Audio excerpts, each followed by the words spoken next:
Welcome to Daily Brief YouTube channel. The conflicts in Ukraine continue to escalate very violently. As a result of the Ukrainian armed forces' response to the advance of the Russian army, major conflicts have arisen in the region. The second day of the clashes proceeds differently from the first day. While the Russian army destroyed some of the air defense systems in the region with intense air attacks on the first day, it started a ground operation on the second day. As the Russian army was advancing towards Kiev by land, as a result of the heavy bombardment launched on Kiev this morning, many explosion reports came from the capital. The president of Ukraine confirmed that the Russian army is approaching Kiev from the north and east. Yesterday, U.S. Secretary of Defense Lloyd Austin reported that Russian troops advancing to Kiev by entering Ukraine via Belarus were 20 miles away. Tonight, the Ukrainian army reported that clashes took place 18 miles from Kiev. The president of Ukraine issued a statement a few hours ago saying that tonight will be a very difficult night. After the Russian army started ground operations, the Ukrainian armed forces began to give the necessary answer. Clashes continue in Kharkiv, Mariupol and Gostomel. After the clashes at the Gostomel airport, the Ukrainian armed forces recaptured the airport. At the same time, after the Russian occupation of Kharkiv and Mariupol, where the biggest conflicts of the region were experienced, it seems that a part of the region was once again in the hands of Ukraine, with the attacks of the Ukrainian armed forces. But hot conflicts still continue in the region. At the same time, the Ukrainian armed forces is trying to pull the Russian army to the center by leaving the cities in the east of the country completely. It seems that they are trying to squeeze the war into a much narrower area instead of fighting the Russian army on a wider area. There are also hot hours in the Khmelnytsky district. It is reported that the Starokonstantinov air base of the Ukrainian armed forces is under heavy bombardment by Russia. Large explosions were also heard in the city of Mykolaiv at night. While reports on the explosions were published from different local sources, no precise information was shared about the target of the explosion. Major clashes took place in the Chernihiv region. The SBU building in Chernihiv was targeted as a result of the bombardment of the Russian forces. The Ukrainian armed forces also destroyed 20 tanks and 15 armored vehicles belonging to the Russians in Chernihiv. This development fell like a bomb on the agenda and came to the fore as the harshest response of the Ukrainian armed forces. It is understood from the images that the building was burned in the explosion that occurred as a result of the attack on the SBU building in Chernihiv. As Russia attempted to occupy Kiev, a massive fire engulfed the SBU headquarters in Chernihiv, Ukraine, after 2 shells hit on Friday.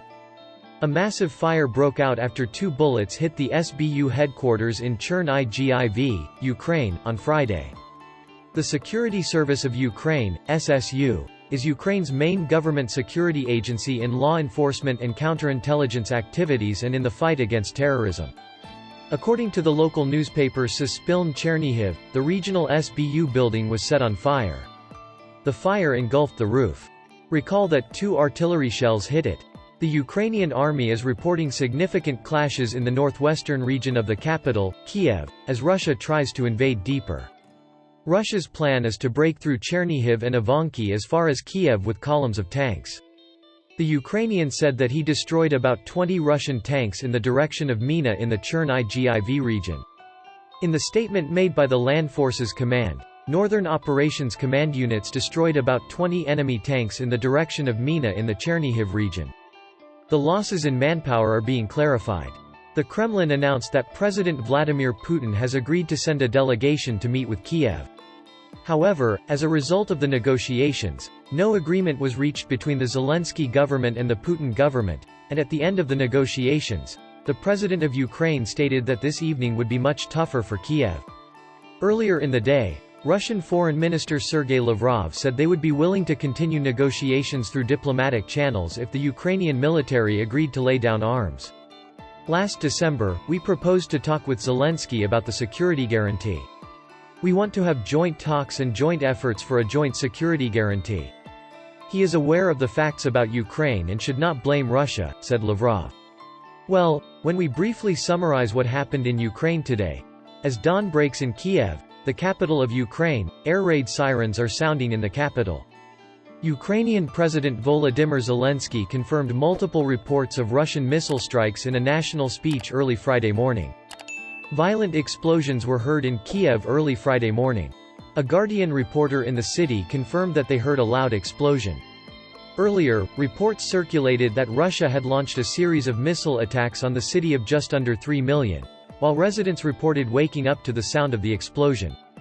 Ukrainian President Volodymyr Zelensky made a national speech, confirming that 137 civilian and military personnel have been killed so far in Russia's invasion of his country.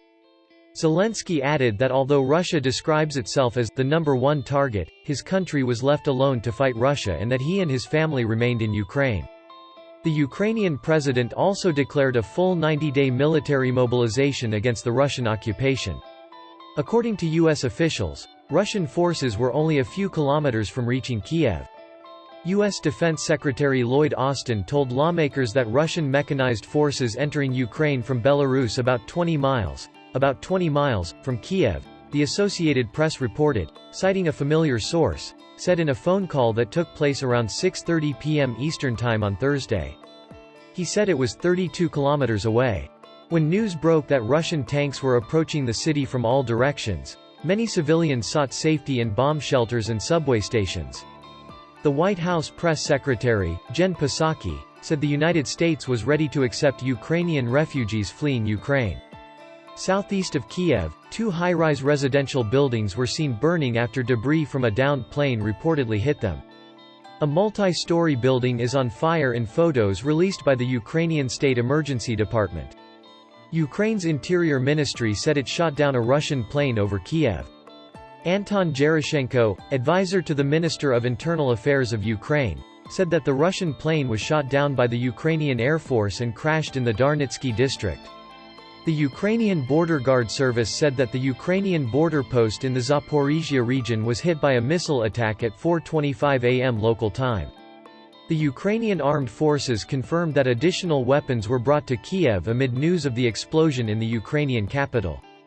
French President Emmanuel Macron said Russian President Vladimir Putin was being hypocritical in talks with him, discussing the details of the Minsk agreements on the phone as he prepared to invade Ukraine. The United Nations has announced that it has immediately allocated $20 million to scale up UN humanitarian operations in Ukraine following the Russian invasion.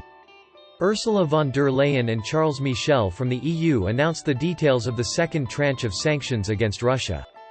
A few hours ago, Australian Foreign Minister Marise Payne said she had received advice from her department to expand the sanctions to include the Russian president, who will be personally responsible for the deaths and suffering of innocent Ukrainians. Payne said that imposing sanctions on a country's leader was an exceptional step, while Russia's invasion of Ukraine was an exceptional situation.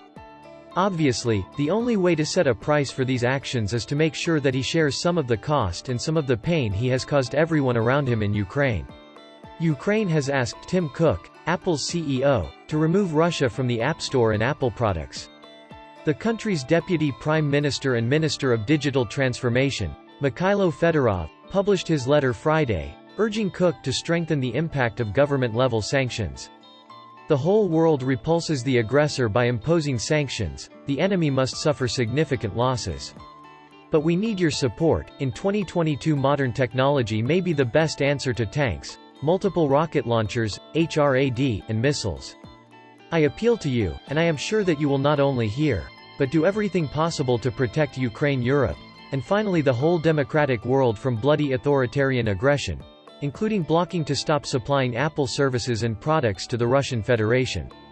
Access to the App Store. We are confident that such actions will motivate Russia's youth and active population to proactively stop shameful military aggression. The U.S. Treasury imposed sanctions on Vladimir Putin and Foreign Minister Sergei Lavrov.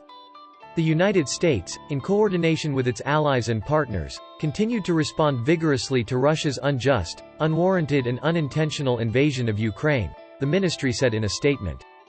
We are prepared, if necessary, to impose more costs on Russia for its appalling behavior on the world stage, said Treasury Secretary Janet Yellen.